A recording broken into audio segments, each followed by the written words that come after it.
آپ دیکھ رہے ہیں سب کا پاکستان نیوز HD اور میں ہوں منیر پیرزادہ۔ آئیے آپ کو لیے چلتے ہیں آج کی خبر کی جانب۔ فاطمیہ فاؤنڈیشن بارسلونا اسپین میں ولادت باسعادت حضرت امام حسن علیہ السلام کا جشن منایا گیا۔ امام بارگاہ فاطمیہ فاؤنڈیشن میں مومنین اور مومنات کی بڑی تعداد نے شرکت کی اور حضرت امام حسن علیہ السلام سے اپنی محبت اور عقیدت کا اظہار کیا۔ جشن میں حضرت امام حسن علیہ السلام کی شان میں قصیدہ پڑھے گئے اور آپ کی زندگی کے نمایاں واقعات پر تفصیل سے روشنی ڈالی گئی۔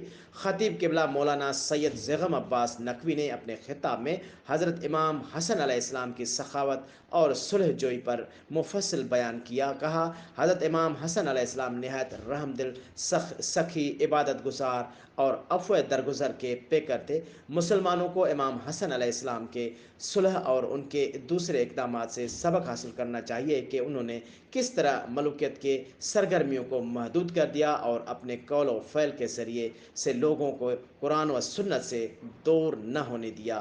ان کا اخلاق، ان کا کردار، یہاں تک کہ ان کی آخری وصیت بھی مسلمانوں کو قرآن و سنت پر جمع رہنے اور تفرقے سے پرہیز کا درس دیتی ہے۔ اسٹیٹ سیکریٹری عامر ریاض نے کہا کہ میرا اس ادارے سے تعلق ہے جس نے ہمیشہ بین المذاہب ہم آہنگی میں اہم کردار ادا کیا ہے۔ اسی ادارے میں اہل سنت حضرات نے ہمارے ساتھ نمازیں ادا کی ہیں اور ہم نے ہمیشہ آپس میں محبت اور اتحاد کا مظاہرہ کیا ہے۔